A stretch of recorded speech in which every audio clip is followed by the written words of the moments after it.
Today I'm going to show you two poses that are so beneficial for women to practice, no matter what stage of life you're in, whether you're menstruating or pregnant or going through the symptoms of perimenopause or in menopause or postmenopause.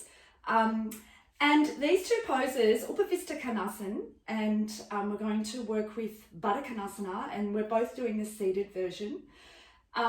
Gita Iyengar, in her book Yoga Gem for Women, talks about 3 golden poses for women that can be practiced all throughout their life, and these are 2 of them.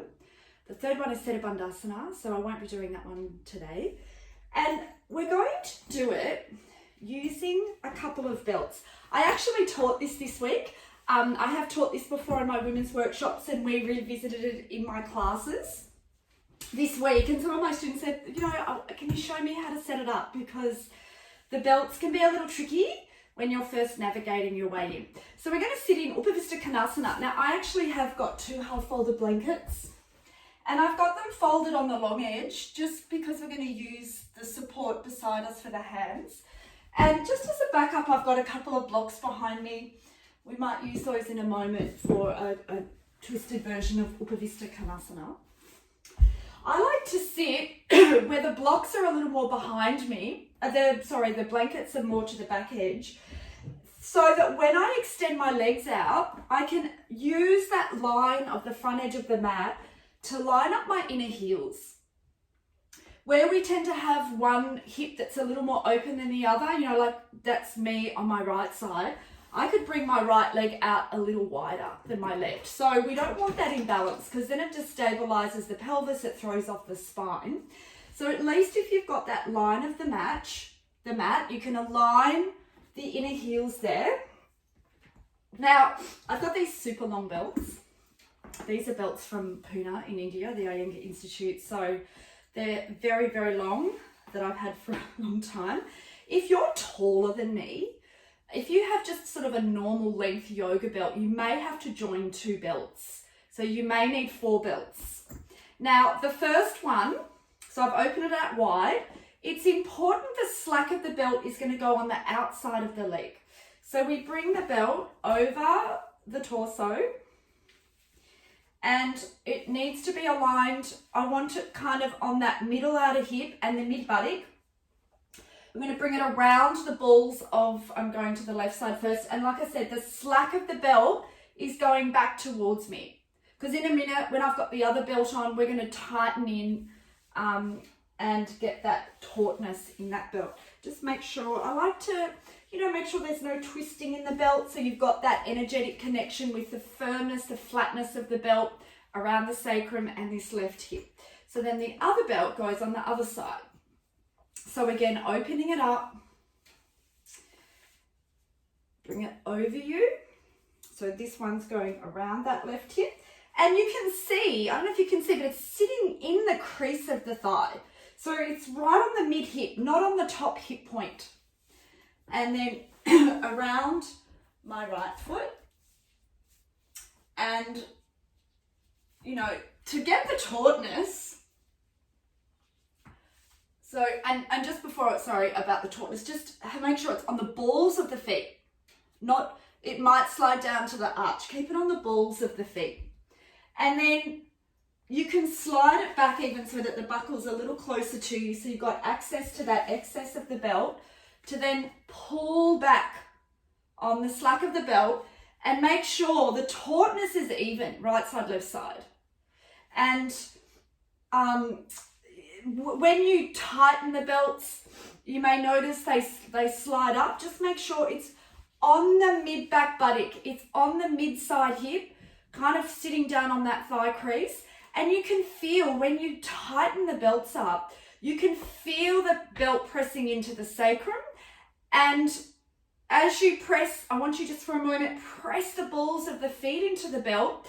You can feel the belts wrap around those outer hips. So 2 things that I talk about a lot in my classes, particularly when I'm teaching women: outer hip flesh in, sacral flesh in, or the sacrum, that mid-sacral bone, the region across the mid-buttock is pressing in. So bring your hands beside you on the side, the excess of the blankets, Be on the fingertips, be close beside the hips, hold your elbows in and lift your sternum up. Now, Upavistha Konasana is such a beneficial pose for women because of the circulation it brings back into the hips and the pelvis. So let's just talk a little bit about that pelvic alignment. I have got a video, Tadasana for the hips. In your Tadasana, that video, I talk a little bit about pelvic alignment in there. So we want to bring that into our seated poses where the back buttock is descending and your pubic bone and the sides of your navel are lifting up. So if your tendency is to kind of fall and hit forward into that lumbar, really watch that descending energy of the back buttock. And this is where having the belt on the back sacrum can help, because when the sacrum is in, you can descend that back buttock and you get a good lift up through the hip bones and the pubic bone. Now, again, bring the fingers beside you. Press the balls of the feet into the belt. Again, you want to make sure the slack on the left side, the right side is even. And press down through the backs of your legs. Now, just on that note of pelvic alignment, I want you to observe where we tend to be and perhaps a little tighter in the hips and the hamstrings. You may need to sit on a little bit more height. So I've got the 2 blankets. You may need 3 blankets. You know, I taught this yesterday on Friday in class, and I had some students even sitting on a bolster and a blanket. So the way you can tell, well, firstly, can you straighten your knees? First thing. If you can't straighten your knees, you need more height. But also, where does your pelvic weight fall? For some of us, and this tends to be the case for a lot of women I work with, but not always, we tend to kind of sink the pelvic back and we bring the weight to the back of the sitting bones. The lumbar spine curves and shortens. So where you have enough height, adequate height, that you can pitch the weight forward, the pelvic weight forward to the center of the sitting bones. And if your tendency is to really fall back, and then you can see where I shorten the front body, and obviously I'm exaggerating it, but where this happens, pitch the weight even to the front of the sitting bones to be more on that center. Then the shoulders line up with the hips. Then you can get this ascending energy through the front of the body. So just being mindful of that, where you may need different support. And some of you, in a different setting, could probably sit lower. Today, though, I am asking you to have 2 blankets so that we can really observe the action of the legs. But you don't always have to sit on that much height if you're more open in the legs, and you can bring the actions in quite readily. Sometimes when you sit too low, you can't get that same power in your legs. So whether you've got the flexibility or not is not necessarily why you need to sit on height. So I just want you to be mindful of that in your practice. Now I want you to press a little more through the inner edge of the foot. The big toe mound presses into the belt and your little toe mound is spreading out against the belt. On both legs, press the big toe mound. On both feet, spread the outer edges of the feet. And with that, actively lengthen your inner thighs to your inner feet and draw from your outer feet, draw back into your outer hips. So even more, bring those hips in, which also helps propel the anterior spine up rather than it sinking down. Open the back of the knees and just for a moment, use your hand and spread your mid-calf out. Your inner calf, spread to the outer calf. Even your back upper thighs, from that inner thigh, spread the back upper thighs out away from you so you feel the inner thigh and the inner calf descend into the mat. As you keep extending through the big toe mound, hold your outer ankles in. Mid-outer calves press in and your outer upper thighs press in. As much as you can feel those belts on the outer hips pressing you in. So firm that outer upper thigh flesh in, descend your back buttock, lift your pubic bone, lift your sternum, and keep your elbows in, keep your fingertips pressing down, and descend from your top shoulders and your shoulder blades down your back.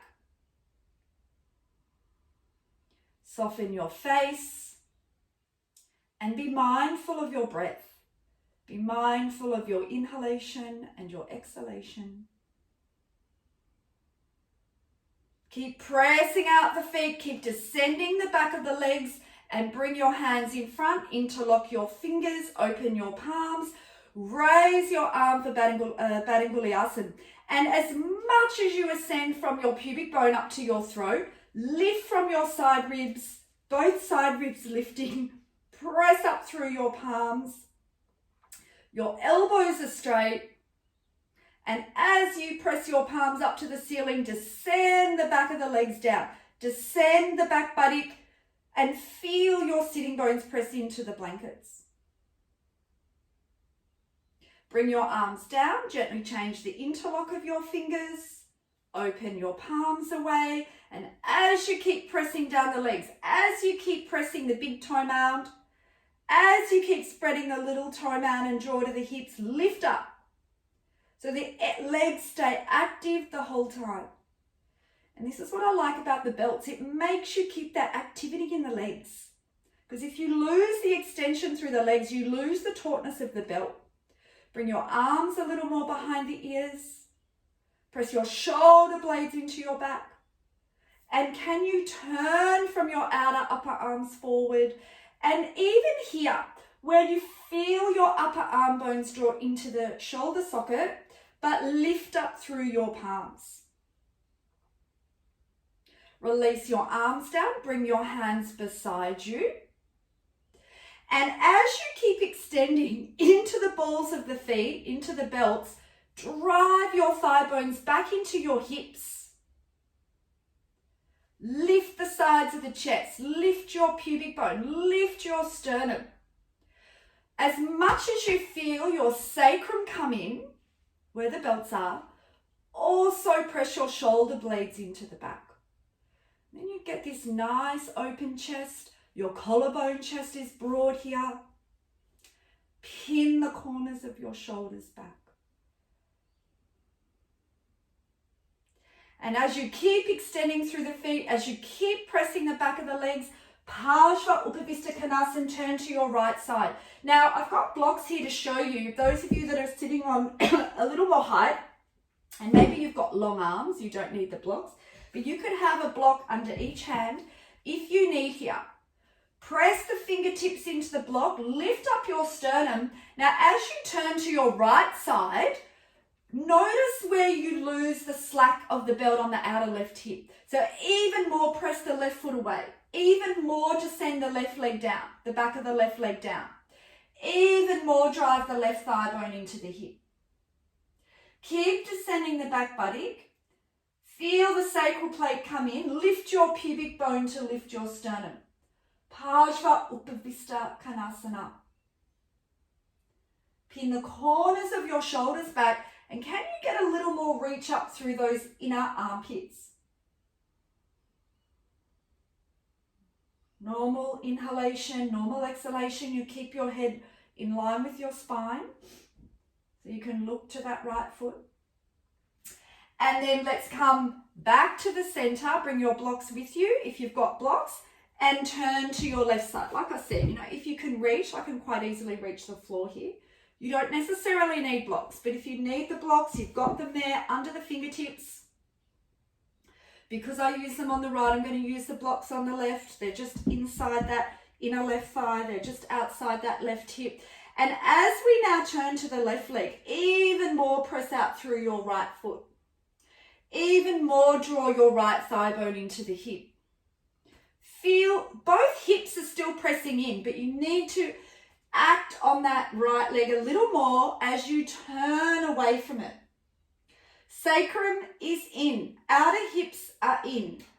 Pubic bone is lifted. Sides of the navel lift. Turn a little more from your right waist. Move from your right chest to your left chest. And really pin the corners of the shoulders back as you lift your sternum up. Allowing your inhalation and your exhalation. And then again, can you come back to the center? You can just move the blocks to the side. Bring your fingertips down. Keep pressing the feet. Keep driving the thigh bones into the hips. Now let's turn over to the right side and hold the ropes. Hold the belt, each side. One hand holding each side of the belt and pull back on that right foot with the belt as you press the balls of the feet into the belt. Keep extending the back leg foot to the belt. Press both legs down. Hold the hips, hold the sacral energy in and lift your sternum. And then those of you that can, start to walk your hands a little bit lower down. I want to maintain the concave back. We're not going to go full Upavistha Konasana, partial Upavistha Konasana forward bend today. I want you to keep the concave back. If you can hold your feet and keep the concave back, absolutely hold your feet. But even though I can reach, I'm not getting enough lift in my chest. My upper back is quite tight. So I'm better to hold back a little bit and plug the shoulder blades in. Move from the left waist, move from the left chest and hook your sternum up. Lift your chin slightly up. Not only are you bringing your sacrum in here, but also the shoulder blades in as you look up. And if you can maintain that concavity, yes, maybe you can walk your hands a little lower. Shoulders descend as your sternum lifts. And then walk your hands back, come back to the center, keep extending out through your feet and turning now to your left side. Pull back on the belts. Press the feet into the belt. Right side, left side. And as you hold the belts with your to the left, move from the right waist, move from the right ribs. From your inner right shoulder blade spread. And not only, it's not just the sternum lifts from the pubic bone lifting. So just watching that, don't isolate those two things. Lift the pubic bone, lift the sides of the navel to lift your sternum. Maybe you can lift your chin, look up. Press your shoulder blades into the back. And again, your sacrum is in to press your shoulder blades into the back. Look up. Maybe you can walk your hands a little lower down. Keep the concavity in the back. And keep the extension into the back leg foot. And then walk your hands back, coming back to the center. And now I want you just take the belts off the feet. But keep the belts on. This is where we transition to Baddha Konasana. This can create a bit of confusion. And the first time I was showing this, I didn't quite get it either. And it took me a while to kind of, what's going on here? Now, we're going to sit for Baddha Konasana now.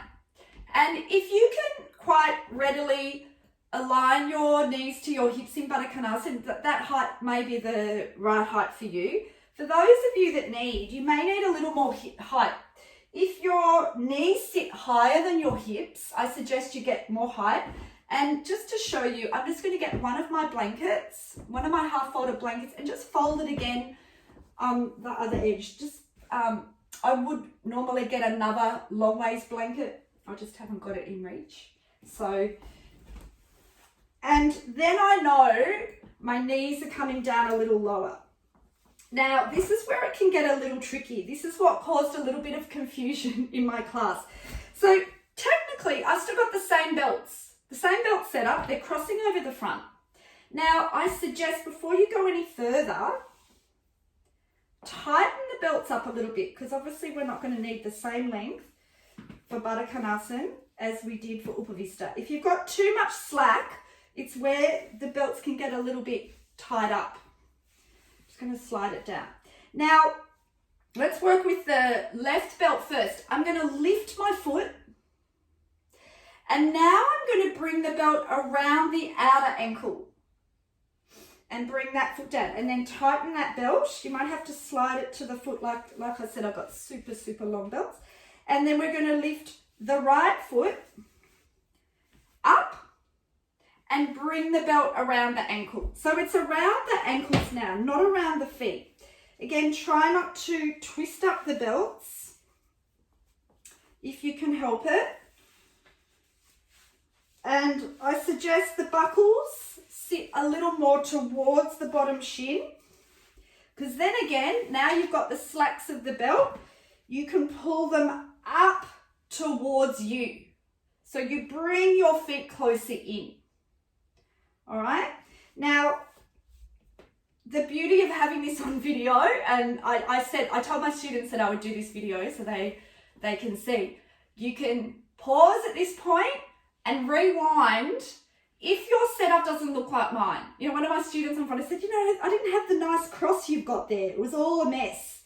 You can rewind and give it another go. So now the belts are crossing. Again, they're resting on that inner groin. I've got firm belts around the outer ankles, and I've still got the firmness of the belt around my mid-outer hips, same position as Upavistha Konasana, and around my middle sacrum, my middle back buttock. And let's see if I can just show you that. I'll just turn around, and you can see I've got lots of slack. See where the belts are across my middle buttock. They're not up here, they're down that mid buttock region. So I really want that firmness for you on that mid sacral region. I don't suggest to move around. It's not so easy to move around when you're bound up like this. And really, and this is why I love this setup. Everything we want to think about in our Upavistha Konasana, in our Baddha Konasana, in regards to action, in regards to promoting good blood flow into the hips and pelvis, in regards to having a healthy action of the opening in the groins and the hips that's not going to create strain, is all tied up with this belt setup. The hips are in, the sacrum is in. Now in Baddha Konasana, you can feel the outer ankles come in because the belt is on those outer ankles. And then again, bring your fingertips beside you, lift your chest, and start with the contact on the feet.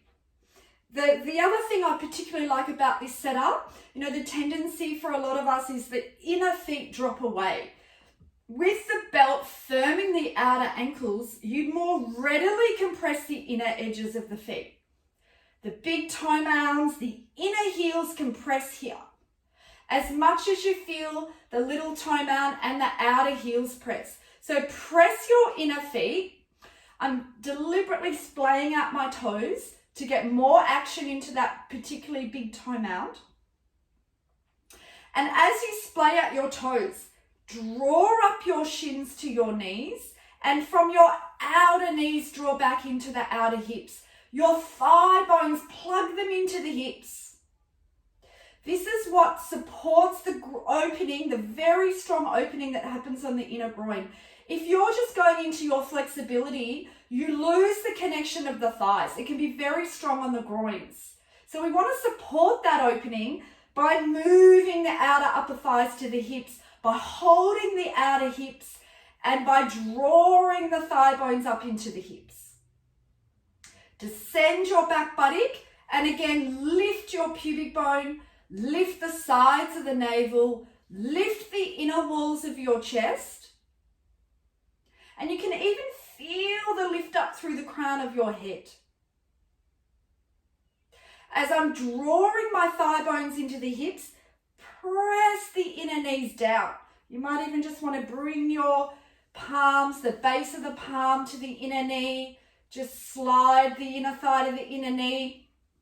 You know, I remember back in the day when I first started my Iyengar yoga teacher training, we used to go into Baddha Konasana and put 20 kilo sandbags to open the groins, pretty intense. But you don't necessarily, you've got to be careful with that level of intensity, but inner thighs to the inner knees. Get those inner knees down and watch that you don't lose the inner feet. Keep the big toe mound, inner heel pressing. And for those of you that can take it a little further, bring your hands in front of you and start to walk your hands forward.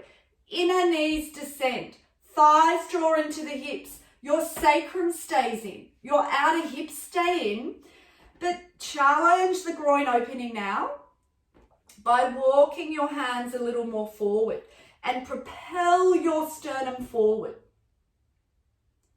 Some of you may choose just to stay upright. This might be enough. If you're particularly tight in your hips and you already have to sit on more height and your knees are high, you know, your knees are going to go where your knees go.